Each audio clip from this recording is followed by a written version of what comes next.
The key to its defences is its so-called tritium safety cell, a rigid steel cage reinforced at key points. Smart describe it as the hard shell of a nut, with small but efficient crumple zones both at the front and at the rear. In theory, getting inside is like putting on a suit of armour.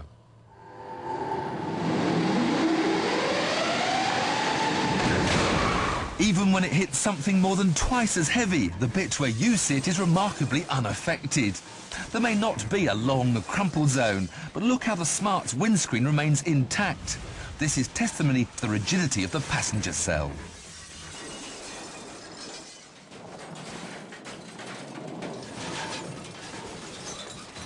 The downside of the shell's rigidity is that there's a greater potential for the crash forces to be transmitted through to the passengers. Ideally, you want to slow them down as gently as possible. So you get seatbelt tensioners that stop you lurching forward violently, and they're fitted with force limiters that give you a bit of slack before they dig into your chest.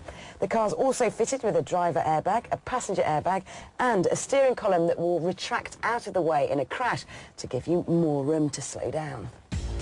That's the theory, but no one knows how the car will behave when it's crashed at 70 miles an hour, which is where we come in.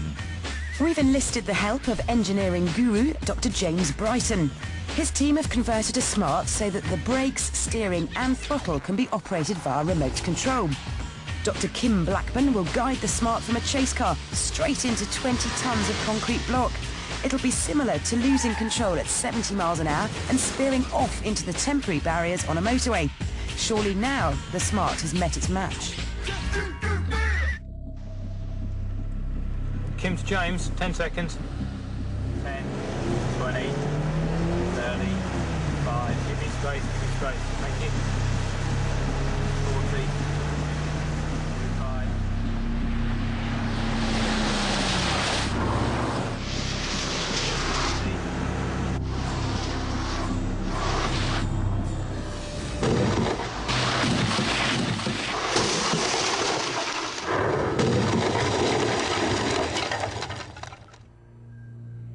From 70 miles an hour to naught in 1 second. Energy that it moved 20 tonnes of concrete, leapt into the air and rebounded to the side of the road. We didn't know what we'd find when we reached the wreckage.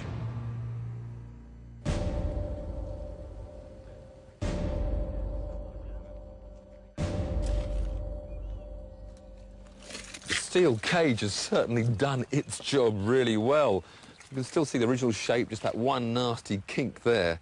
Don't forget, this is a car without a roof. The plastic was just shattered. So without even the strength of a roof, there hasn't been that much effect. You can in fact open the door. Bits fly out. And it's only really when you come around the front you do see that massive impact. Around the other side, though, it still looks remarkably like a Smart car. You can see the full shape of the door. Indeed, the door not only opens normally, it closes again. So that does show how well that cage has worked on this impact. We were staggered at how well the Smart seemed to have stood up to our high-speed collision, but couldn't help wondering how a conventional small car would have performed in a similar test. So we found out. Another remote-controlled 3-star NCAP car, 70 miles an hour into concrete blocks.